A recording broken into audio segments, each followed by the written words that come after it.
সবার চিন্তা একটাই, দুনিয়া দুনিয়া আর দুনিয়া। যে দুনিয়া সম্পর্কে নবী সাল্লাল্লাহু আলাইহি ওয়াসাল্লাম বলেছেন, একটু শোনেন। যে মনে করেন এটা একটা মহাসাগর। নবী সাল্লাল্লাহু আলাইহি ওয়াসাল্লাম বলছেন এখানে একটা আঙ্গুল ঢুকিয়ে দাও, দিয়ে বের করো। এই আঙ্গুলে যতটুকু পানি আছে এটা দুনিয়া, আর এই পুরো মহাসাগরে যত পানি আছে এটা পরকাল। একদিন সাহাবীদেরকে নিয়ে নবী যাচ্ছেন সাল্লাল্লাহু আলাইহি ওয়াসাল্লাম, একটা মৃত গাধা বা বকরির বাচ্চা পড়ে আছে, মৃত গাধা বকরির বাচ্চা। সাহাবীদেরকে বলছেন, হে আমার সাহাবীরা, তোমরা কি এই বকরির বাচ্চাটাকে 1 দিরহামের বিনিময়ে কিনতে চাও? কিসের বিনিময়ে? 1 দিরহাম। তো দিরহাম কি জিনিস সেটা পরে বোঝাবো এখন ইনশাআল্লাহ, ওইগুলো এখন বুঝবেন না। দিরহাম কি জিনিস ওটা পরে বুঝবেন। দিরহাম থাকলে আর রিজার্ভ কমতো না। দিরহাম থাকতো যদি কোনো কান্ট্রি রিজার্ভ আর কমতো না। রিজার্ভ কমে ডলারের ভিত্তিতে, আর ডলার হচ্ছে এখন সারা ওয়ার্ল্ডের ডমিনেটিং কারেন্সি, ওটাকে হার্ড কারেন্সি বলে। মানে আপনি তেল কিনতে চান, 1 কোটি টাকা ব্রিফকেসে নিয়ে আমাদের আবু ধাবিতে চলে যান, গিয়ে শেখদেরকে বলেন যে আমাকে 1 কোটি টাকার তেল দেন। 1 ফোঁটাও তেল দিবেন আপনাকে, দিবে না। যতক্ষণ আপনি ওই টাকাটাকে ডলারে কনভার্ট করবেন তারপর দিবেন, আপনাকে তখন সুন্দর মতো তেল দিবে। এই dollar petrol, dollar petrol, petrol ছাড়া ডলারে এক্সচেঞ্জ নাই। এটা হচ্ছে পেট্রো ডলার মনিটরিং সিস্টেম। এবং এটা নিয়ে কথা বললে আবার এক শ্রেণীর ঘুমটাওয়ালা শায়েক আছে, বলবে খারেজি হয়ে গেছে। যাই হোক, এটা একটা জুলুম। কিরকম জুলুম? যে আপনি আপনার ইকোনমিক পুরো ব্যালেন্সটাকে ডলারের মানদণ্ডে যাচাই করতে হবে। আপনি যতই সমৃদ্ধশালী হন না কেন, আপনি ওই হার্ড কারেন্সিকে টেক্কা দিতে পারবেন না। আপনার কাছে গোল্ড আছে, মনে করেন সোনা। এখন সোনাটাকে আপনি যে ভাঙাবেন, ভাঙিয়ে যে মানে কান্ট্রির অন্যান্য ডেভেলপমেন্টের কাজে লাগাবেন, তার জন্য ডলারের সিঁড়ি পার হয়ে যেতে হবে আপনাকে। অথচ এই দিনার এবং দিরহাম রাসূল সাল্লাল্লাহু আলাইহি ওয়াসাল্লামের যুগের কারেন্সি ছিল, দিনার দিরহাম, যার ইন্ট্রিনসিক ভ্যালু বা অন্তর্নিহিত মান কখনো কমে যাবে না। দেখাচ্ছি, দাঁড়ান, আমি এমনি এমনি কোনো কথা বলি না। আসহাবুল কাহফ কত বছর ঘুমিয়েছিলেন বলেন? 309 বছর। 309 বছর। পকেটের মধ্যে কিছু কয়েন ছিল, সোনার আর রূপার কয়েন। এই এলাকা ছেড়ে চলে গেছে, গুহার মধ্যে ঘুমিয়েছে, রাত কাটাবে। আল্লাহ পাক ঘুম পাড়িয়ে রেখেছেন 309 বছর। 309 বছর ঘুম থেকে ওঠার পর তারা বলছে, কেম লাবিস্তুম, তোমরা কতদিন ঘুমিয়েছো? একজন বলছে লাবিস না ইয়াওমান আও বা'দা ইয়াওম, একদিন ঘুমিয়েছি বা একদিনের কিছু অংশ ঘুমিয়েছে। ঠিক আছে, ঘুম থেকে উঠেছে, এখন ক্ষুধার্ত আমরা, যাও এই মুদ্রাগুলো নিয়ে বাজারে যাও, বাজারে গিয়ে দেখো ফালয়ানজুর আইয়ুহা আজকা তুআমা, খেয়াল করে দেখো কোন খাবারটা উত্তম পবিত্র, ওটা নিয়ে আসো। তো 309 বছর একটা মুদ্রা নিয়ে ঘুমানোর পরেও মুদ্রার মান কমে যায়নি। ওই টাকা দিয়ে ঠিকই রুটি কেনা গেছে। এখন আপনি আপনার কারেন্সিগুলো নিয়ে 309 বছর ঘুমানো লাগবে না, আপনি 10 বছর ঘুমান। 10 লাখ টাকা নিয়ে 10 বছর ঘুমান। 10 লাখ টাকার মান যদি 9 লাখ টাকায় না নেমে আনছে, তাহলে আমি নাম বদলাই ফেলাবো। এখন 1 লাখ, দাঁড়ান ঠিক বলেন না, দাঁড়ান, বোঝেন আগে। এখন এই যে 1 লাখ টাকার মানটা হারালেন আপনি, 1 লাখ টাকার মানটা আপনি হারিয়ে ফেললেন। তো ওই 1 লাখ টাকা আর্ন করার জন্য আপনাকে শ্রম দিতে হয়নি? আপনার মাথার ঘাম পায়ে ফেলতে হয়েছে না? তাহলে আপনার শ্রমটা গেল কোথায়? তাহলে কেউ আপনার শ্রমটা লুটে পুটে খেয়ে ফেললো। যেহেতু আপনার কারেন্সির মানটা ডলার বেসড, এই কারণে ওই মনিটরিং সিস্টেম যারা চালায় ওরা আপনার এভাবে করে শ্রমটাকে সিজ করে ফেলে দেবে। আর আমি যদি আপনাকে আমার ফার্মে কাজ করিয়ে সারাদিন কাজ করানোর পরে আপনাকে কোনো পারিশ্রমিক না দেই, শ্রমের কোনো মূল্য না দেই, আপনি আমাকে জালেম বলবেন না? বলবেন কি না? ঠিক এই কারণে আমরা বলছি এই মনিটরিং সিস্টেমটাই জুলুম। আর নবীজি বলছে, দিনারের কথা বলছেন, দিরহামের কথা বলছেন। এটা যদি আপনার পকেটে থাকতো 309 বছর কেন, 1000 বছর পর উঠলে ওটার মান সেটাই থাকবে, কমতো না। এই হলো ইসলামিক কারেন্সি। তো এটা নিয়ে কথা বললে আবার এক শ্রেণীর ঘুমটাওয়ালা শায়েক আছে, কিছু সত্য কথা ওরা হজম করতে পারে না। তখন দেখা যায় যে একটা ফতোয়া দিবে, এ খারেজি হয়ে গেছে, মানে ফাইজলামি পাইছে আর কি। কে খারেজি একটু বলে নেই। খারেজি আকীদাটা কি আসলে? খারেজি আকীদা হচ্ছে কোনো ব্যক্তি অন্য কোনো মুসলমানকে যদি কবিরা গুনাহ করার কারণে কাফের মনে করে। কথা বোঝেন? আপনি সুদ খেয়েছেন বা ঘুষ খেয়েছেন বা জেনা করেছেন, এগুলো কবিরা গুনাহ। এখন আমি যদি বলি যে সুদ ঘুষ জেনা করার কারণে আপনি কাফের হয়ে গেছেন, আপনাকে হত্যা করা জায়েজ, তাহলে আমি খারেজি। বুঝতে পারছেন কথা? কিন্তু আমি কি কখনো এরকম কোনো কথা বলেছি? এই যে মনিটরিং সিস্টেম নিয়ে কথা বললাম, এর সাথে কবিরা গুনার কি সম্পর্ক আর খাওয়ারিজমের কি সম্পর্ক? আবার কোনো কোনো ক্ষেত্রে দেখা যায় যে পলিটিক্যাল সমালোচনা করলে খারাজি টাইটেল দিয়ে দিবে। ওই যে বললাম আমাদের শেখদের কাছে যান মিডল ইস্টের, গিয়ে আপনি দেন, টাকা দেন, তেল দিবে না, ডলার না দিলে বলবে এই যে এন্টি মিডল ইস্ট কথা বলেছে, অতএব সে খারিজ হয়ে গেছে। আর আমি আপনাকে একটা এক্সাম্পল দিই, শোনেন, বোঝেন কথাগুলো বোঝেন। ইয়াজিদের নাম শুনেছেন? ইয়াজিদ ভালো শাসক ছিল না খারাপ শাসক ছিল? তার আমলে হুসাইন রাদিয়াল্লাহু আনহু শাহাদাতের ঘটনা ঘটেছে, হাররার যুদ্ধ ঘটেছে, সে মদিনা আক্রমণ করেছে, মক্কাও আক্রমণ করেছিল, ম্যাসাকার করেছে। বহু সাহাবী তার এই শাসন মেনে নেয় নাই। তার মধ্যে একজন হচ্ছে আব্দুল্লাহ বিন জুবাইর রাদিয়াল্লাহু আনহু, জুবাইর ইবনে আওয়াম রাদিয়াল্লাহু আনহু ছেলে। তার অনুসারী অনেক সাহাবী ছিলেন। আর আমাকে বলেন, ইয়াজিদ যখন মক্কা মদিনা আক্রমণ করছিল, বা তার সেনাবাহিনীরা যখন ইমাম হুসাইনকে কারবালার প্রান্তরে শাহাদত দিচ্ছে বা আক্রমণ করছে তার সপরিবারে, এখন যে সাহাবীরা তার বিরুদ্ধে একটু অবস্থান নিয়েছে, এই সবগুলো সাহাবী কি কাফের হয়ে গেছে, তাগুত হয়ে গেছে, আর খারেজি হয়ে গেছিল নাকি? তারা কি ইয়াজিদের অন্যায়ের প্রতিবাদ করার কারণে খারেজি হয়ে গেছিল নাকি? তো পলিটিক্যাল সমালোচনার সাথে খাওয়ারিজমের কোনো সম্পর্ক নেই। কিন্তু এরা এটাকে একটা সুকৌশলে মুসলিম উম্মার যুবকদের মধ্য থেকে সত্য কথা বলার মানসিকতাকে কেড়ে নিয়েছে, সত্যকে উপস্থাপন করার মানসিকতাকে দমিয়ে দেওয়ার জন্য একটা খারেজি ফতোয়া শুরু করে দিয়েছে। এখন যেখানে সেখানে যা ইচ্ছা বলবেন, খারেজি ফতোয়া দিয়ে দিবে। সুবহানাল্লাহ। যাই হোক, ওদিকে যাচ্ছি না, আমি মূল জায়গায় আসি। দেখুন, আমরা রাসূলের হাদিস থেকে জানছি দুনিয়ার মূল্য এতটুকু। তুমি কি এই বকরির বাচ্চাটাকে 1 দিরহামের বিনিময়ে কিনবা? সাহাবীরা বলছেন 1 দিরহাম কেন ইয়া রাসূলুল্লাহ সাল্লাল্লাহু আলাইহি ওয়াসাল্লাম, বিনা মূল্যেও যদি আপনি আমাকে এটা দেন বা আমাকে এটা দেয়া হয়, আমি এটা কিনবো না। বিনামূল্যেও যদি আমাকে এই মৃত বা এই পচা গলা এই গাধার বাচ্চা, বকরির বাচ্চাকে দেয়া হয়, আমি কিনবো না। নবী সাল্লাল্লাহু আলাইহি ওয়াসাল্লাম বলছেন এটাই হচ্ছে দুনিয়া। আল্লাহ পাকের কাছে দুনিয়ার মূল্য এই বকরির বাচ্চার চাইতেও কম। তো এখন আমরা যারা বস্তুবাদিতায় লিপ্ত আছি, দুনিয়ার এই যে ফিকির, সারাদিন দুনিয়ার ফিকির মানুষকে এমনভাবে পেয়ে বসে না, মানুষ দুনিয়ার আলাপ ছাড়া কোনো কথাই বলতে চায় না। দেখবেন একজন আলেমের কাছে বসবেন, সে আপনাকে কোরআনের কথা বলবে, হাদিসের কথা বলবে। একজন দুনিয়াদার মানুষের পাশে বসবেন, 1 ঘন্টা বসে থাকলেও একটা কোরআনের কথা বলবে না, আর হাদিসের কথা মুখ থেকে বের হবে না। আর তার মাথাটা ফাংশন হয়ে গেছে দুনিয়া দিয়ে, ঠিক আছে? সে যদি ড্রাইভার হয়, সারাদিন গাড়ির পেঁচাল পারবে, গাড়ি এটা, গাড়ি ওইটা এমন, গাড়ি ওইটা এমন। সে যদি ইকোনমিক সেক্টরের মানুষ হয়, বলবে এই যে ব্যবসা এমন, এই ব্যবসা এমন, ওই ব্যবসা এমন। সুদি মহাজন হয়, বলবে এই এখানে সুদ দিলে এত হবে, এখানে দিলে এত হবে। আর পলিটিক্স যদি করে, তাহলে সারাদিন পলিটিক্যাল আলাপ করবে। দুনিয়ার সেক্টরে যারা পটু আর কি, দুনিয়ার ফাংশনটা মাথায় এমনভাবে ইনস্টল করা থাকে যে এটা ছাড়া অন্য কোনো কথা তার মুখ থেকে বের হবে না। নবী সাল্লাল্লাহু আলাইহি ওয়াসাল্লাম দুনিয়াকে এত তুচ্ছ করেছেন। এখন আমি আপনাকে বোঝাচ্ছিলাম যে দাসী তার মনিবকে জন্ম দিবে, এর অর্থ একটা এই যে পিতামাতার সাথে এখন দাসীর মতো আচরণ করা হবে। সেটা কি হচ্ছে না বলেন? এটা যারা পিতামাতা হয়েছেন, বার্ধক্যে চলে গেছেন, তারা খুব ভালো করে জানেন। যেই সন্তানের জন্য সারাটা জীবন তারা মাথার ঘাম পায়ে ফেললেন, এই সন্তান তার খোঁজ খবর পর্যন্ত নেয় না। এখন ব্রিটেন, অক্সফোর্ড, হার্ভার্ড থেকে পড়ে আসছে, ঢাকা বিশ্ববিদ্যালয় থেকে বড় বড় ডিগ্রি নিয়ে আসছে, তার বাবা এখন থাকে বৃদ্ধাশ্রমে। জাহাঙ্গীরনগর ইউনিভার্সিটির একজন প্রফেসর, তিনি বৃদ্ধাশ্রমে আছেন। একটা ভিডিও দেখলাম তার, তিনি বলছেন যে আমি আমার পরিবারের জন্য কি না করেছি, আজকে আমি এত বড় প্রফেসর হওয়ার পরে আমার শেষ জীবনটা এখানে কাটছে। মাঝে মাঝে এগুলো দেখলে মনে হয়, মনটা চায় যে আমরাও কিছু বৃদ্ধাশ্রম করি, যাদেরকে আল্লাহ পাক তৌফিক দিয়েছেন আপনারা করবেন। যদিও ইসলামে বৃদ্ধাশ্রমের কোনো জায়গা নাই, মায়ের পায়ের নিচেই সন্তানের বেহেশত, কিন্তু এখন পরিবেশ এত খারাপ যে কিছু কিছু বৃদ্ধাশ্রমের দরকার হয়ে পড়েছে।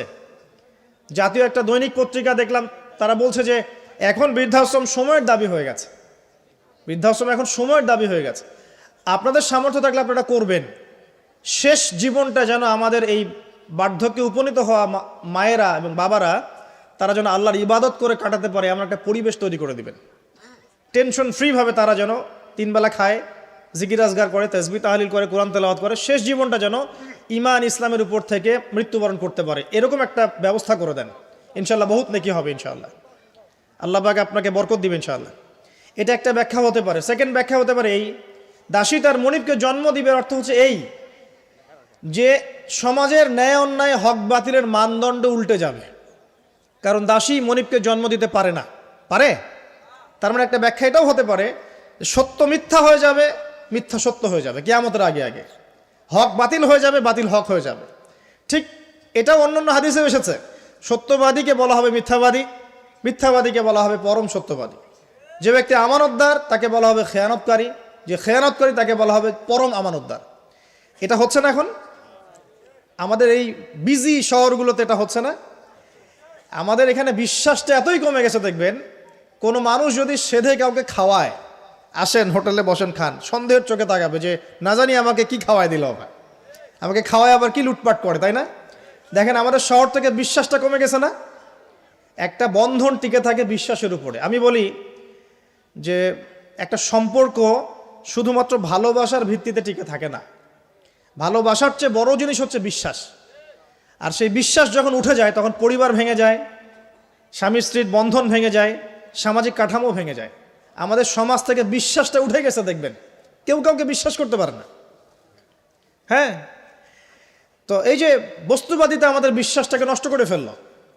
খেয়াল করে দেখেন, এই রাত্রেবেলা গাড়ি নিয়ে যাবেন, রাস্তায় যদি কেউ দাঁড়িয়ে থাকে, ভাই আমি খুব বিপদে পড়েছি একটু লিফট দেন, ভয়েই দাঁড়াবো না এখানে গাড়ি নিয়ে, না জানি আবার কোন ট্র্যাপে ফেলায়, তাই না? বিশ্বাস প্রতারণার কি যুগ, কেউ কাউকে বিশ্বাস করতে পারছে না, কেউ কাউকে বিশ্বাস করতে পারছে না। স্বামী তার স্ত্রীকে বিশ্বাস করে না। এই শহরে বহু স্বামী আছে এই শহরের, স্ত্রীকে বিশ্বাস করে না, কারণ জানে যে আমি বাইরে গেলে ফোনে অনেকগুলো বেটার সাথে লাইন মারে। স্বামী খুব ভালো করে জানে। এ কারণে দেখা যায় স্বামীও বাইরে আবার কয়েকটা একাধিক ওই যে বলবো উপস্ত্রী উপপত্নী জোগাড় করে রেখে দিচ্ছে, আছে না? মেয়ে স্ত্রী বাসায়, স্বামী যখন চলে যায় স্ত্রী অন্যের সাথে পরকিয়া করে, আবার স্বামী বাইরে গিয়ে স্ত্রীকে বাদ দিয়ে অন্য মেয়ের সাথে পরকিয়া করে। এই জিনিসটাই শহরে বেশি না কম বলেন? লজ্জা করেন না, সত্যি কথা বলেন, এটা বেশি না কম? বেশি, দিন দিন বাড়ছে। আর যে মিডিয়াগুলো আমরা দেখি এগুলোই শিখায় আমাদেরকে, পরকিয়া শিখায় না? পরকিয়া শিখায়। আর এটা যে এত ভয়াবহ মহামারী আকার ধারণ করেছে না, যে অনেক ক্ষেত্রে দেখা যায় স্বামী অফিসে যাওয়ার সাথে সাথেই বয়ফ্রেন্ড বাসায় হাজির। এই যে বাক্সে বাক্সে বন্দি জীবন বললাম, বাক্সে বাক্সে বন্দি ফ্ল্যাটের ভিতরে তো ঢুকলে আর বোঝা যায় না ভিতরে কি হচ্ছে। কত ফ্ল্যাটে যে জেনা হয় এখন এই শহরে আল্লাহ ভালো জানে। এই ফ্ল্যাটের প্রত্যেকটা ইঞ্চি ইঞ্চি মাটি আল্লাহর কাছে সাক্ষী দিবে। যেখানে যে মাটিতে বসে অবিবাহিত যুবক যুবতী জেনা করেছে আর বিবাহিত যুবক যুবতীরা এবং এই স্বামী স্ত্রীর জেনা করেছে, এর ইঞ্চি ইঞ্চি মাটি আল্লাহর কাছে কথা বলবে। এর ইঞ্চি ইঞ্চি মাটি আল্লাহর সামনে কথা বলবে। ইযা যুলজিলাতিল আরদু জিলজালাহা ওয়া আখরাজাতিল আরদি আসকালাহা ওয়া ক্বালা লিল ইনসানু মা লাহা ইয়াওমাইযিন তুহাদ্দিসু আখবারাহা। সেদিন তুহাদ্দিসু আখবারাহা, জমিন তার খবর বলবে আল্লাহর কাছে। জমিনের কোথায় কোন পাপ হয়েছে সব বলে দিবে। এই জমিনে এখানে দাঁড়িয়ে জেনা করেছে, ওইখানে দাঁড়িয়ে মদ খেয়েছে, ওইখানে কাউকে খুন করেছে, জমিন বলে দিবে। একটা কথা এখানে মাঝখানে বলে দেই, যারা অবিবাহিত যুবক যুবতী আছো, এই লেকচার তোমরা যারা শুনছো, তোমাদের মধ্যে কেউ যদি জেনা করে থাকো, অবিবাহিতর কথা বলছি, তোমাদের কাঁধের মধ্যে এখন 100 বেত্রাঘাতের শাস্তি ঝুলে আছে। সূরা নূরের 1 থেকে 3 নম্বর আয়াত পড়ে দেখবে, অবিবাহিত যুবক যুবতী যদি জেনা করে তাদের শাস্তি হচ্ছে 100 বেত্রাঘাত, তাও জনসমক্ষে, এবং এক বছরের জন্য নির্বাসন। এই বিধানগুলো যদি পৃথিবীর কোনো দেশেও না থাকে, আসমানে আছে। মরার সাথে সাথেই এই বিধান কার্যকর হবে ইনশাআল্লাহ। বাঁচার বুদ্ধি কি? একটাই উপায় আছে। এই লেকচার কানে চলে গেছে, অনতিবিলম্বে অজু করবে। অজু করে খালেসভাবে রাতের শেষ রাতে জায়নামাজ বিছাবে। জায়নামাজ বিছিয়ে আল্লাহর সামনে দাঁড়িয়ে 2 রাকাত নামাজ পড়বে। পড়ে নিজের পাপের কথা স্মরণ করে চোখ দিয়ে দরদর করে পানি ফেলে দিবে। আল্লাহকে সেজদায় গিয়ে বলবে, আল্লাহ আমি জেনা করেছি, আমাকে মাফ করে দাও। আমার এই পাপের কথা কেউ জানে না, তুমি জানো, মাফ করে দাও। এই মাফ নেওয়ার পরে আবার ওই যার সাথে করেছেন ওর সাথে আবার লিঙ্ক আপ করার চেষ্টা করেন না। আসো আমরা জেনা করেছিলাম, আসো বিয়ে করে নেই, এটা সলিউশন না। জেনা করেছেন, আগে তওবা করে ফিরে আসতে হবে, তারপরে পুরো জীবন ইসলামিক লাইফ লিড করতে হবে। আল্লাহ যদি দেখেন যে হ্যাঁ আপনি ঠিকঠাক তওবা করে আল্লাহর পথে চলছেন, আল্লাহ তখন আপনাকে নেককার স্ত্রী দিবে ইনশাআল্লাহ। এই এই এই একমাত্র রাস্তা যুবকদের জন্য এবং যুবতীদের জন্যও। যুবকরা না হলে পার পেয়ে যেতে পারে, কারণ একটা কথা সমাজে প্রচলিত আছে না, যে ছেলে মানুষের ইজ্জত তো সহজে যায় না, গোপন হয়ে গেছে, কেউ জানে না, আল্লাহ মাফ করে দিয়েছেন, সে হয়তো পার পেয়ে গেল। কিন্তু এই যে মেয়ে, তুমি যে 8-10টা ছেলের সাথে জেনা করেছো, তোমার ইজ্জতের কি হবে? তোমার যে সতীত্ব তুমি নষ্ট করেছো, তুমি তো বিয়ের পর কোনো ঘরে গেলে সে হাজবেন্ডও বুঝতে পারবে তুমি আর সতী সাধী নও।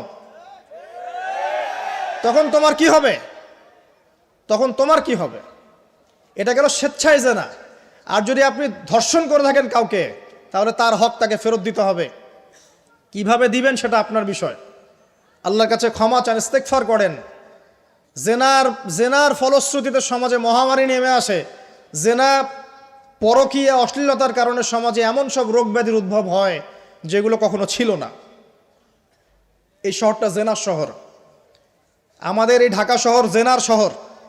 আপনাকে এটা বোঝার জন্য আমার লেকচার না শুনে আপনি পেপার পত্রিকা ঘাটেন, অনলাইন সার্চ করেন, দেখবেন এই শহরে আনাচে কানাচে জেনা হয় এবং ওপেন জেনা হয়। মানুষ জেনাকে হালাল মনে করে।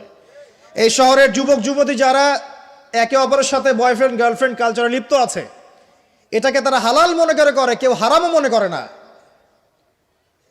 কত বড় সাহস দেখায়। আর রাস্তা দিয়ে আমরা হেঁটে গেলেও বয়ফ্রেন্ড গার্লফ্রেন্ড এসে আমাদেরকে সালাম দেয়, হুজুর আমাদের জন্য একটু দোয়া করেন। তো প্রত্যেকটা পার্কে যাবেন, এই যে আপনাদের রেস্টুরেন্টগুলোতে যাবেন, দর্শনীয় যে স্পটগুলো সেখানে যাবেন, দেধার সে জেনা হচ্ছে, জেনা আর জেনা।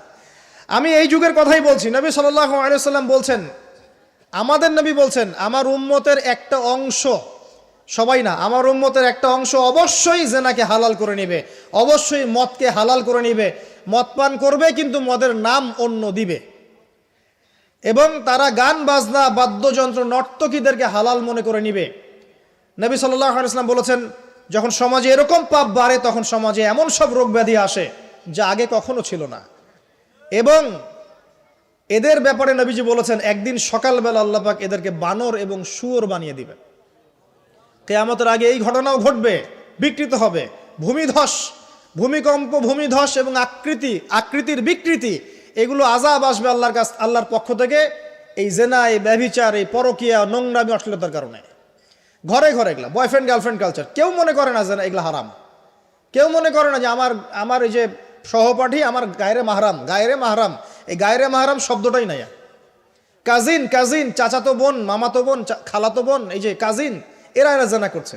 কি দেখা বাকি রেখেছে এই যুগে আমরা? এই যুগে আমরা দেখছি যে নিজের মেয়ের সাথে পিতার শারীরিক সম্পর্ক। পেপার পত্রিকা পড়েন, একটু অনলাইন ঘাটেন, দেখেন কোন যুগে আছেন আপনি। সমাজে ন্যায় অন্যায় হক বাতিলের মানদণ্ডই উল্টে যাবে। মানুষ ন্যায়কে অন্যায় মনে করবে, অন্যায়গুলোকে ন্যায় মনে করে নিবে। কোনো মানদণ্ড নাই। আমাদের শহরের এই অবস্থা, শান্তিতে কিভাবে ঘুমাবেন আপনি? নিশ্চিন্তে থাকবেন কিভাবে? কখন যে আল্লাহর গজব চলে আসে। কোরআনে একটা আয়াত আছে, যখন আল্লাহ পাকের গজব আসবে তখন শুধু জালেমদের উপর খাস করে আসবে না। আলেমদেরকে জিজ্ঞাসা করেন, আলেম ওলামাদেরকে জিজ্ঞাসা করেন, যখন আল্লাহর গজব আসবে জালেমদের উপরে শুধু খাসভাবে আসবে না, সবার উপরে আসবে। তা আমি খুব ভালো মানুষ, ওয়াজ করছি, নসিহত করছি, পার পেয়ে যাবো এমন ভাবার সুযোগই নাই।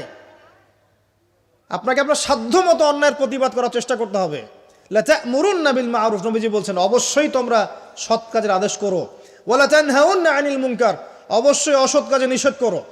আও লা ইউশিকান্নাল্লাহু আন ইয়াবআসা আলাইকুম ইকাবাম মিন, অন্যথায় আমি আশঙ্কা করি তোমাদের উপর আল্লাহর পক্ষ থেকে বিশাল গজব আসবে। সুম্মা তাদউনাহু, এরপর তোমরা সবাই আল্লাহর কাছে দোয়া করবে, আল্লাহ গজব সরিয়ে দাও। লা ইউস্তাজাবু দুআকুম, তোমাদের দোয়া কবুল করা হবে না। নবী সাল্লাল্লাহু আলাইহি ওয়াসাল্লাম বলেছেন, মান রাআ মিনকুম মুনকারান, তোমাদের মধ্যে যে কেউ হুএভার হি ইজ, যে কেউ যদি কোনো মুনকার, নোংরা গর্হিত কোনো কাজ দেখে, তাহলে যেন ফাল ইউগাইয়ির বিয়াদিহি, তার সামর্থ্য থাকলে হাত দিয়ে যেন ঠেকায়। সামর্থ্য থাকলে হাত দিয়ে যেন ঠেকায়। যাদেরকে আল্লাহ পাক হাত দিয়ে ঠেকানোর ক্ষমতা দিয়েছেন তাদেরকে আল্লাহ জিজ্ঞাসাবাদ করবেন, কেন ঠেকালে না তুমি? জেনার লাইসেন্স দিলে কেন? মদের লাইসেন্স দিচ্ছ কেন? ঠেকালে না কেন তুমি? অন্যায় কাজকে ঠেকালে না কেন? যদি তুমি না পারো, আইল্লাম ইয়াস্তাতি, যদি সে না পারে, তাহলে ফাল ইউগাইয়ির বিলিসানি, তাহলে যেন মুখ দিয়ে সেটা প্রতিবাদ করে। এই যে মুখ দিয়ে প্রতিবাদ করার ক্ষমতা আলেম ওলামার আছে, যাদের হাতের ক্ষমতা নেই মুখের ক্ষমতা আছে। সেটাও যদি না পারে, ওয়াইল্লাম ইয়াস্তাতি, সেটাতেও যদি সে সক্ষম না হয়, ফাবিকলবিহি, তাহলে যেন অন্তর দিয়ে ঘৃণাটা পর্যন্ত করে। ওয়াবিযালিকা আদআফুল ঈমান, এটা হচ্ছে ঈমানের সবচেয়ে নিকৃষ্ট একটা অবস্থা, সর্বনিম্ন অবস্থা। এর নিচে ঈমানের কোনো অবস্থাই নাই। তার মানে অন্যায় দেখে আমাদের যাদের মনে কোনো ফিলিংসই কাজ করছে না, তার মানে আমাদের ঈমান নাই আসলে। সহজ কথা, ঈমানের সেই তেজ নাই আমাদের মধ্যে। আসুন, একটা ব্যাখ্যা এটাও হতে পারে সমাজে ন্যায় অন্যায় হক বাতিলের মানদণ্ড উল্টে যাবে। আরেকটা জায়গায় যাচ্ছি, তার আগে আরেকটা কথা বলতে ভুলে গিয়েছিলাম। এখন বিবাহিত যারা আছে, এই যে দেবর আর ভাবি, এই যে শালি আর দুলা ভাই, মধুর সম্পর্ক না এগুলা? দাঁড়াও, এগুলো মধুর সম্পর্ক। দেখা যায় সুবহানাল্লাহ, এই যে আমার এখানে ফোন আছে না, আমাদের অফিসিয়াল পেজ আছে, অফিসিয়াল পেজে যত প্রশ্ন আসে দেখি ম্যাক্সিমাম জেনা কেন্দ্রিক, ব্যভিচার কেন্দ্রিক, পরকীয়া কেন্দ্রিক। যারা বিবাহিত ব্যক্তি হওয়ার পরেও পরকীয়া করেছেন, বিবাহ করার পরেও পরকীয়ার পাপে লিপ্ত ছিলেন বা এখনো আছেন, জেনে হোক না জেনে হোক করেছেন, অথবা এটা জেনে করেছেন যেটা একটা খারাপ কাজ তারপরেও করেছেন। রাসূলুল্লাহ সাল্লাল্লাহু আলাইহি ওয়াসাল্লামের হাদিস এবং আল্লাহ পাকের কালাম অনুযায়ী তাদের শাস্তি হচ্ছে কোমর পর্যন্ত মাটিতে পুঁতে ফেলে পাথর নিক্ষেপ করে রজম করে হত্যা করা। ইসলামিক যদি কোনো রাষ্ট্র থাকতো, বা এটা যদি হতো, বা এটা যদি ইমামুল মাহদির যুগ হতো বা ওমর রাদিয়াল্লাহু আনহুর যুগ হতো, তাহলে এই শাস্তির বাইরে আপনি চলতে পারতেন না, যদি এটা প্রমাণ হতো। এই শাস্তি যদি দুনিয়াতে কার্যকর নাও হয়, আপনি যদি তওবা না করে মারা যান, তাহলে কিয়ামতের মাঠে এই শাস্তি আপনি ভোগ করবেন। খুব মজা লাগছে পরকীয়া করতে। সকালে একটার সাথে, দুপুরে একটার সাথে, আজকে একজনের সাথে রাত কাটান, কালকে আরেকজনের সাথে রাত কাটান, খুব মজা পাচ্ছেন। রাত্রেবেলা মদ খান আর হোটেলে রাত কাটান, সকালবেলা আবার অফিসে যান। আমাদের শহরের এগুলা কালচার কোত্থেকে আসলো? এই শহরকে পবিত্র করবে কে, এবং এই শহরের আসল রূপগুলো স্পষ্ট করবে কারা? খুব মজা পাচ্ছেন এগুলোতে। সুবহানাল্লাহ। একটা বিষয় বুঝাই, ইসলামে কেসাস আছে, কেসাস। মনে করেন আমাকে কেউ হত্যা করেছে, আপনি তাকে হত্যা করতে পারবেন।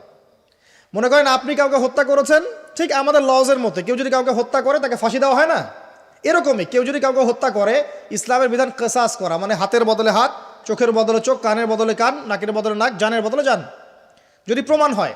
কিন্তু এখানেও হত্যাকারীর বাঁচার সুযোগ আছে। কিরকম? মনে করেন আপনি আমার পরিবারের কাউকে হত্যা করেছেন, আল্লাহ না করুক। এখন আপনি এসে আমাকে ক্ষমা চাচ্ছেন যে আমার ভুল হয়ে গেছে, আমি রক্তপণ দিব, আমাকে মাফ করে দেন। এখন আমাদের পরিবারকে আপনাকে বললো, ঠিক আছে আপনাকে মাফ করে দিলাম, আপনার কেসাস করার দরকার নেই, আপনি রক্তপণ দিয়ে দেন। তাহলে আপনি বেঁচে থাকার সুযোগ পেলেন। কথা বুঝতে পারছেন?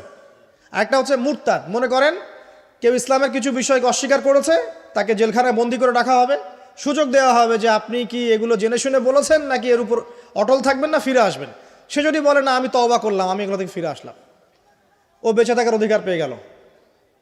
কিন্তু বিবাহিত ব্যক্তি যারা ব্যভিচার করেছে, বিবাহিত ছেলে বা মেয়ে ব্যভিচার করেছে, তওবা করে যদি ফিরেও আসে, রজমের শাস্তি থেকে বাঁচার কোনো সুযোগ নাই। বুঝাতে পারছি না? একজন মহিলার কথা বলি, তারা বুঝতে পারবেন।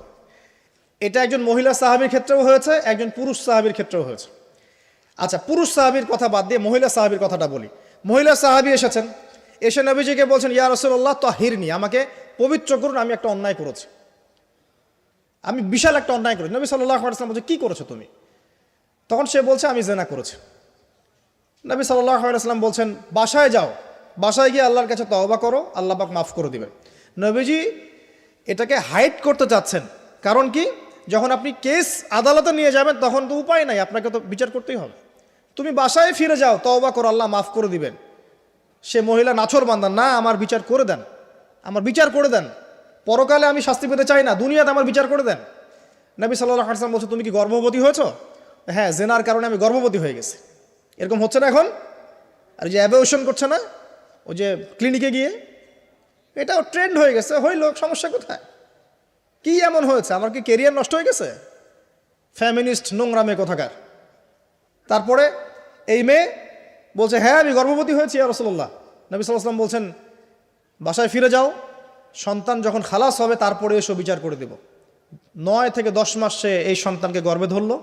ধরার পরে সন্তান যখন খালাস হয়ে গেল, সে নবীর কাছে এসে সন্তান কোলে নিয়ে, নবজাতক, ইয়া রাসূলুল্লাহ সাল্লাল্লাহু আলাইহি ওয়াসাল্লাম দরুদ পড়বেন। আমাকে পবিত্র করে দিন, আমার সন্তান হয়ে গেছে এখন। নবী সাল্লাল্লাহু আলাইহি ওয়াসাল্লাম বলছেন, সন্তান কি দুধ খাচ্ছে? হ্যাঁ, দুধ খাচ্ছে।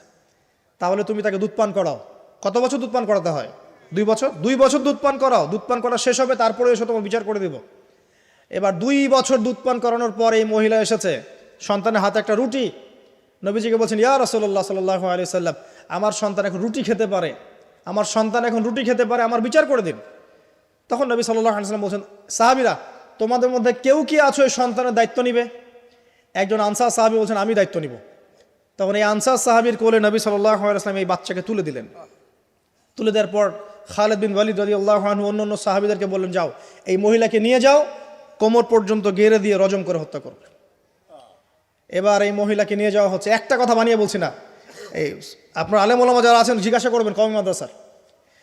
এই মহিলাকে নিয়ে যাওয়া হচ্ছে, মহিলাকে পাথর নিক্ষেপ করা হচ্ছে। পাথর নিক্ষেপ করার মধ্যে খালিদ বিন ওয়ালিদ রাদিয়াল্লাহু আনহুর পাথরও ছিল। খালিদ বিন ওয়ালিদ রাদিয়াল্লাহু নাম শুনেছেন না? বীর সাহাবী, তিনি পাথর নিক্ষেপ করেছেন একটা। এই পাথরের আঘাতে ওই মহিলার কোন একটা জায়গায় লেগেছে, গায়ের লেগে রক্ত বের হয়ে গেছে, রক্তের ছিটাটা তার গায়ের এই যে কাপড় এসে পড়েছে। কাপড় এসে পড়ার সাথে সাথে খালিদ বিন ওয়ালিদ রাদিয়াল্লাহু আনহু বলছেন, ছি ছি ছি ছি ছি, আমার গায়ের মধ্যে এরকম নোংরা ব্যভিচারী মহিলার একটা রক্ত পড়লো কিভাবে? এরকম একটা তাচ্ছিল্যের কথা বলেছেন। তখন নবী সাল্লাল্লাহু আলাইহি ওয়াসাল্লাম বলছেন, হে খালিদ তুমি থামো, হে খালিদ তুমি চুপ করো। তুমি জানো এই মহিলা এই 2 বছরে 3 বছরে এত তওবা করেছে আল্লাহর কাছে, এই সমস্ত তওবা যদি মদিনাবাসীর মধ্যে বন্টন করে দেওয়া হয় তবুও কম হয়ে যাবে। আর আমি এখন দেখছি এই মহিলা জান্নাতে সাঁতার কাটছে। আমি বুঝাতে পারছি না আপনাকে প্রিয় বোন, প্রিয় ভাই, যারা বিবাহিত হয়ে ব্যভিচার করছেন, জেনা করছেন, তিনি তওবা করেছিলেন, তওবা করেছেন, আল্লাহ পাক মাফও করে দিয়েছেন, জান্নাতে চলে গেছেন, কিন্তু পৃথিবীতে তার শাস্তি কায়েম করা হয়েছে। বিবাহিত ব্যক্তি ব্যভিচার করে ফেললে তার পৃথিবীতে বেঁচে থাকার অধিকার সে হারিয়ে ফেলে। আর এই পাপটাকে আমাদের সমাজে এত সহজ বানিয়ে দেওয়া হয়েছে, যে যার সাথে ইচ্ছা পরকীয়া করতে পারে। মেয়েও করছে, ভাবিও করছে, শালিও করে, দুলাভাইও করে, সবাই আমরা পরকীয়া করতে যাচ্ছি। পরকীয়ার সয়লাভ বন্ধ করতে হবে, পরিবারে পর্দা কায়েম করতে হবে, অপসংস্কৃতি ঠেকিয়ে দেন, এগুলা চ্যানেলগুলো বন্ধ করে ফেলেন বাসা থেকে। ইসলামিক সমাজ কায়েম না করতে পারলে আমাদের মা বোনরা সব নষ্ট হয়ে যাবে দিন দিন। আর পরিবারের ইজ্জত যখন চলে যায়, কোনো কিছুর বিনিময়টাকে ফিরে পাওয়া যাবে না। কেন পরকীয়া করতে গিয়েছেন? আল্লাহ, আপনার যদি এতই চাহিদা থাকে আরেকটা বিয়ে করেন না কেন? বিয়ে করতে সাহস কুলায় না নাকি? বিয়ে করলে যে স্ত্রীকে নিয়ে সূর্যের আলোতে ঘুরতে হয়, ওই জন্য ইঁদুরের মতো রাতের বেলা অন্ধকারে আপনি থাকতে চান, সিংহের মতো সকালবেলা সূর্যালোকে স্নান করতে পারেন না। কথা বুঝতে পারেন নাই? বিয়ে করলে স্ত্রীকে নিয়ে পুরুষের মতো, সুপুরুষের মতো সূর্যের আলোকে আপনি হাঁটবেন রাস্তায়, কাউকে ভয় করবেন? আপনার মতো কোনো ভয় কাজ করবে না। আর এখন আপনি ইঁদুরের মতো রাতের অন্ধকারে রাত কাটান অন্য মেয়ের ঘরে গিয়ে। এই শহরের এই মহামারীগুলো বন্ধ করতে হবে। আমি এই শহরের একজন শুভাকাঙ্ক্ষী বাসিন্দা, আমি এখানকার। আমি আমার চোখ দিয়ে যা দেখছি, এটা দেখার পর চুপ থাকতে পারি না। আমরা সব জায়গায় জানা দেখছি, মাদক দ্রব্য দেখছি, আর পরকীয়া দেখছি। পর্নোগ্রাফির তো শেষ নাই, প্রত্যেকের ফোনে ফোনে পর্নোগ্রাফি, এভরিবডি। দেখবেন অনেক সময় মাদ্রাসার শিক্ষকের দ্বারা ছাত্র বালাৎকার হচ্ছে, হয়নি? সম্ভব কিভাবে? কারণ ওই শিক্ষক পর্নোগ্রাফিতে আসক্ত ছিল। আপনি চেক করে দেখেন, পর্নোগ্রাফিতে আসক্ত হওয়ার ফলে সে হিতাহিত জ্ঞান হারিয়ে ফেলেছে। সে বাচ্চা, ছেলে বাচ্চা না মেয়ে বাচ্চা, কিছু দেখার সময় নেই। ওই পবিত্রের জানোয়ারের যে স্বভাবটা সে আর দমন করতে পারছে না। পর্নোগ্রাফি আর মাদক আর ব্যভিচার, জেনা, ফ্রি মিক্সিং অবাধে আমাদের শহরে। বস্তুবাদী তো আছেই। তো এটাকে আখিরুজ্জামানের শহর বলবো নাকি আউয়ালুজ্জামানের শহর বলবো নাকি? শুধু এই শহরের সমস্যা এটা নয়, প্রত্যেক বড় বড় শহরেই সমস্যা। ইভেন এগুলো এখন গ্রামে পর্যন্ত চলে গেছে।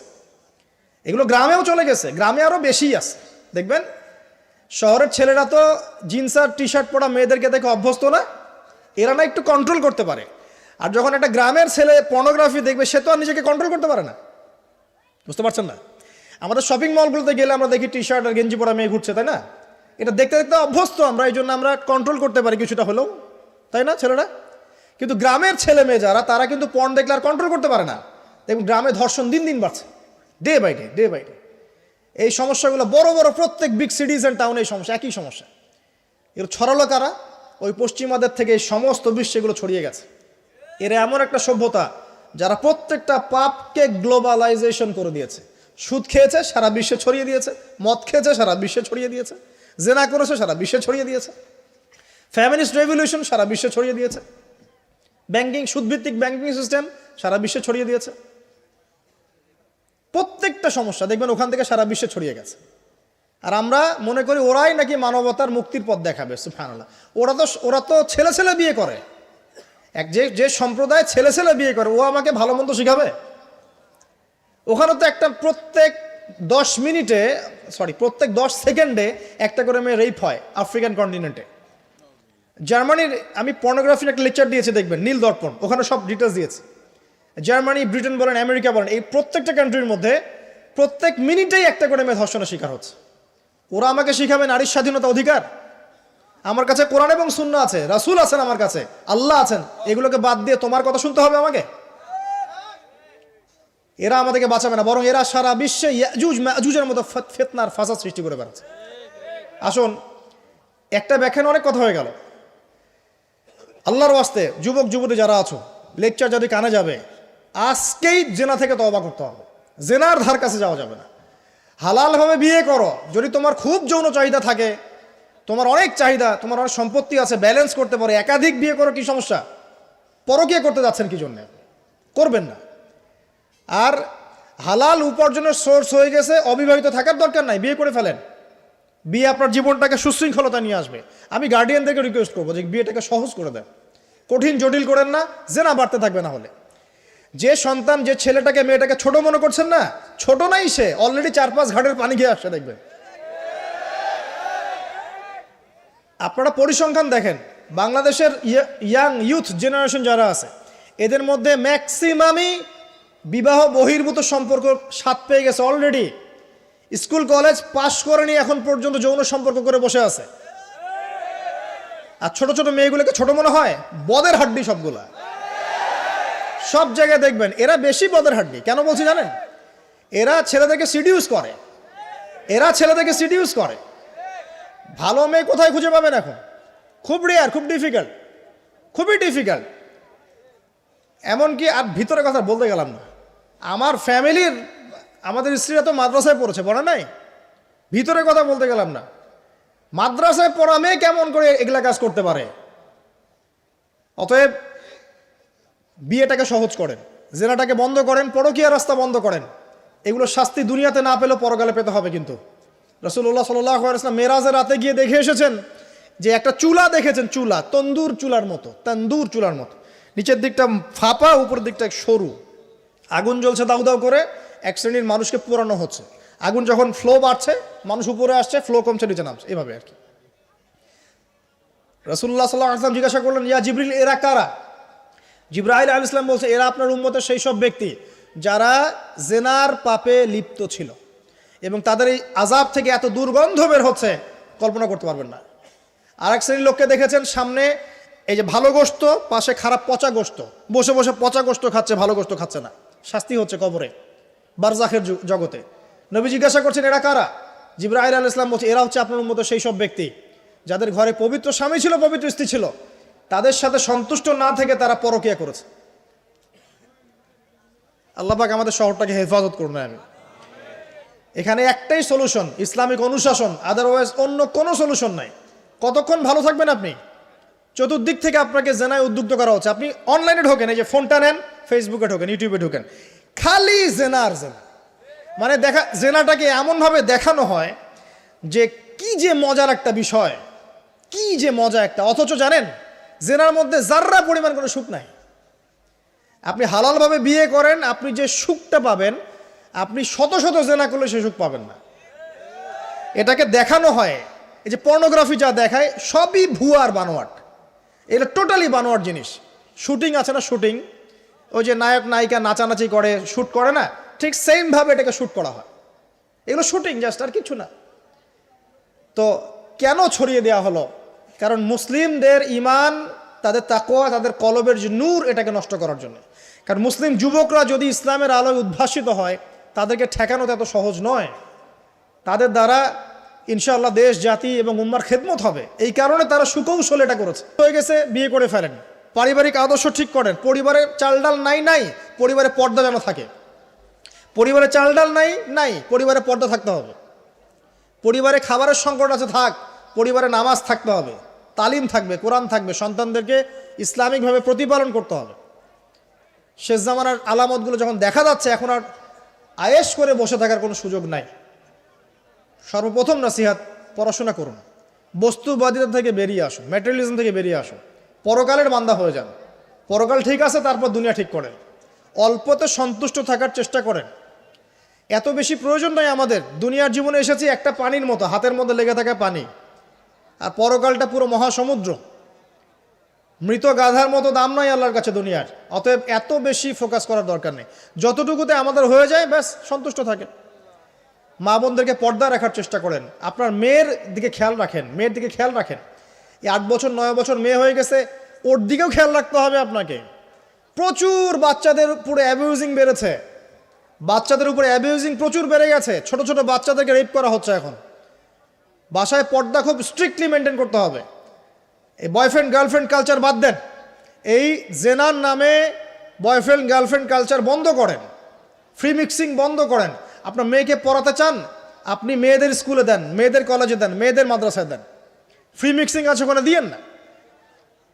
আপনি চাকরি করতে যাচ্ছেন মেয়ে হয়ে, যেখানে মেয়েরা চাকরি করে সেখানে করেন। ছেলেদের সাথে ফ্রি মিক্সিংয়ে যায়েন না। যদি ইজ্জতের মূল্য থেকে থাকে তাহলে এগুলো করেন। আর না হলে ওই যে একটা স্বনামধন্য কলেজের নাম দেখলেন কয়েকদিন আগে, একটা সার্টিফিকেট অর্জন করার জন্যে যদি আপনাকে অন্যের বিছানায় রাত কাটাতে হয়, ওই সার্টিফিকেটের মুখে থুতু দিই আমরা। কোনো প্রয়োজন আছে ইজ্জত বিক্রি করে সার্টিফিকেট অর্জন করতে হবে? আর তোমরা একটা চাকরি পাওয়ার জন্যে অন্যায়ভাবে অন্যদেরকে হল থেকে বহিষ্কার করছো, পিটাচ্ছ, হকি স্টিক দিয়ে মারছো, এর ফল কি তোমাকে পরকালে ভোগ করতে হবে না? একটা চাকরির জন্য তুমি তোমার গায়রতকে বিসর্জন দিয়ে দিলা, অনেস্টিকে বিসর্জন দিয়ে দিলা। রিজিকের মালিক কে? অতএব আল্লাহ রিজিক দিবে তোমাকে। অন্যায়ের সাথে আপোষ করে চাকরি পেতে যাও না। অন্যায় কাজ করে, অন্যায়ের পথে থেকে, অন্যায়ের পথে যারা আছে ওদেরকে সন্তুষ্ট করে চাকরির আশা করো না। ওই চাকরিতেও কোনো বরকত থাকবে না। নিজের যোগ্যতায় নিজের পরিচয় সৃষ্টি কর, নিজের পরিচয় নিজের যোগ্যতায় সৃষ্টি করো। ইনশাআল্লাহ আল্লাহ পাক তোমাকে বেহিসাব রিজিক দিবে ইনশাআল্লাহ।